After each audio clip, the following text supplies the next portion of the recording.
Shortly after I arrived at BMCC in January of 2016, I was invited to a somewhat large, not huge, but a significantly like attended um, event for supplemental instruction. And it was significant because classes hadn't started yet. It was mid-January. It was a major snowstorm and 32 people showed up, 32 faculty showed up.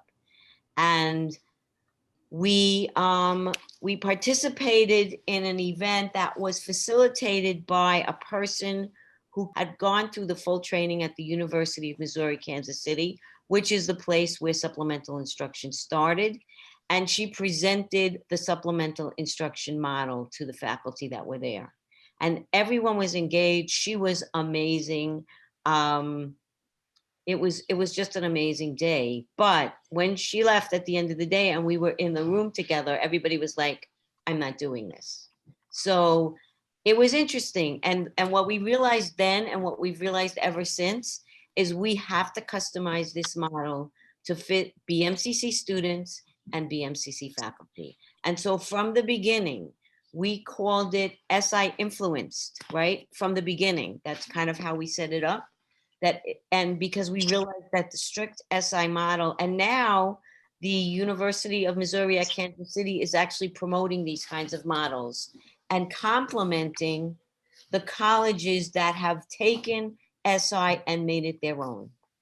And so actually this year, we're gonna have another iteration of SI. So I might as well just let you know now that we're gonna be discussing in June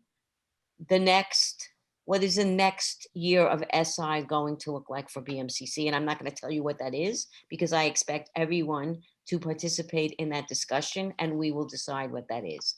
But we will be focusing on, in some cases, less structure and getting more courses involved so that more courses have a touch of SI, because that connection during the pandemic is the best tutoring connection in terms of attendance and participation and outcomes. So we want to be mindful of that. The next thing we'll be thinking of is for people who've never used SI, they may need to go with the traditional model the first time they use it because they're not familiar with it. They want a tutor in their classroom every single week for every class session. They want that tutor engaged. And it might be better for the SI leader also to be in the classroom for at least one semester with a specific topic so they get immersed into it. And so we'll be looking at different ways to use SI, and all of you will be very much involved. I specifically want to introduce Leslie Crago and Susan Stratton, who are the co-chairs of our SI Advisory Board. And that is a very active group that has worked to continue to evolve. And I don't know, if we were in person, I'd have the members of the advisory board stand up. So you can raise your hands and so we can all see who you are. And just, I want to acknowledge their work in making sure that SI evolves and that we continue it. And we will continue to work in that way. So thank you to the SI Advisory Board. And I also want to thank Chris Stein and Revital Kaiser for putting this together with us, because this is a great opportunity for us to transition from what was a grant-funded SI program to what is now going to be institutionalized. And we have always worked with Revital and the SI leaders. They've been part of our training and they're very familiar with how we operate. So this is just the next iteration of that relationship and that institutionalization of SI in media arts and technology. And we hope to do the same thing with computer information systems. So we're very excited about that. So as I said, we did model our SI program over the model that was developed in the University of Missouri, Kansas City in 1973 by Deanna Martin, and we have adapted it. One of the things that SI says is that the SI leader and the faculty member cannot share information about the students. And we found right away at BMCC that did not work. And so our SI leaders and faculty work closely together to develop the out of class assignments, to think about topics for the SI sessions, and to give follow-up to the faculty about the students. So we decided right away we need to have that communication, and that's worked really well for us. So for those of you who don't know, SI is focused not really on the student, but rather on the course.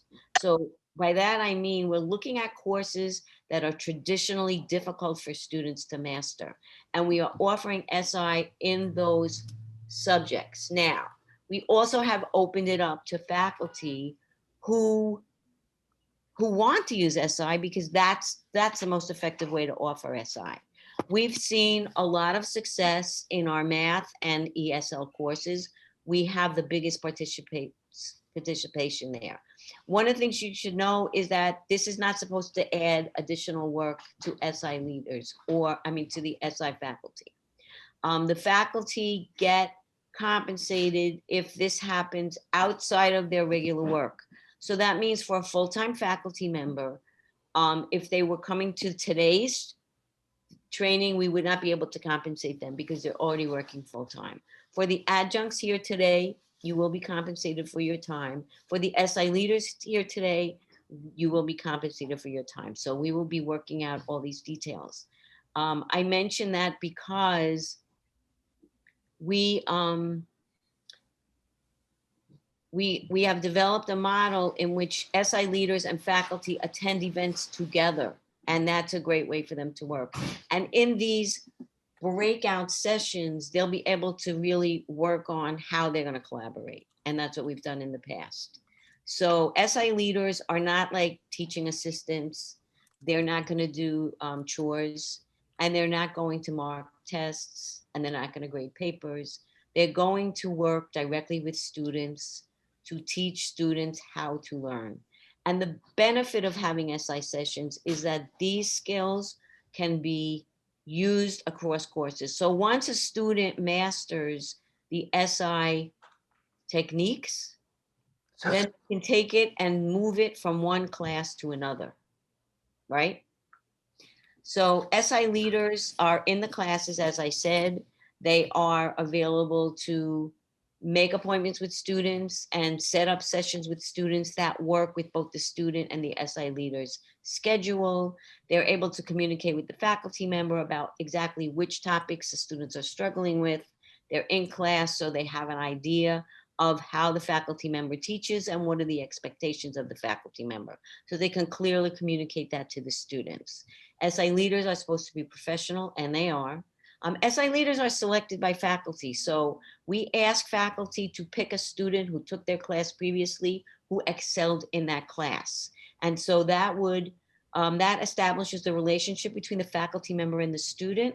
And it also creates an opportunity for the students in the class to get to know the SI leader when he or she's in the classroom. So I mentioned we have the BMCC SI Advisory Board. It is comprised of faculty, SI leaders, and SI staff. And we created the first ever BMCC SI Forum, which was a faculty and SI leader-led event. We have had cross-college SI events facilitated by faculty. And thank you to Johannes Hamilton for introducing that. That was fabulous. And what else? And we expect to have our BMCC website up on the our SI website up on the BMCC website, probably by the end of the semester or the fall semester. It's been a little difficult in the midst of the pandemic, but all the material is there and it's ready to go. So we have a little bit of data. I'm not going to read the slide. What I'm going to tell you is that, surprise, surprise, the students who attend SI sessions outside of class at least 5 times have a really, they will outperform the students who do not attend by at least 10% in their pass rates and in their grades. It's all here. And so we found this to be a very promising way to help students get better grades, pass their courses, be retained, and ultimately graduate. So that's why we want to add SI into more classes than we have it now, because we know it works. And we know that left to their own devices, students will not automatically go to tutoring sessions. So although the value of tutoring in SI is the same, the chances of a student going to a session outside of the class is greater if they know the person, right? If they know the SI leader. So I just wanted to stress that. So these are some of the courses we have currently using SI. As you can see, they stretch across the curriculum. We're very open to faculty who want to have SI. We say that faculty can have SI in one section a semester, but we're again open to having more than one. If the faculty member is productive, if the students are passing the classes, we want to put the money and our efforts into the classes and into the faculty members where it works. And so that's what we've been doing.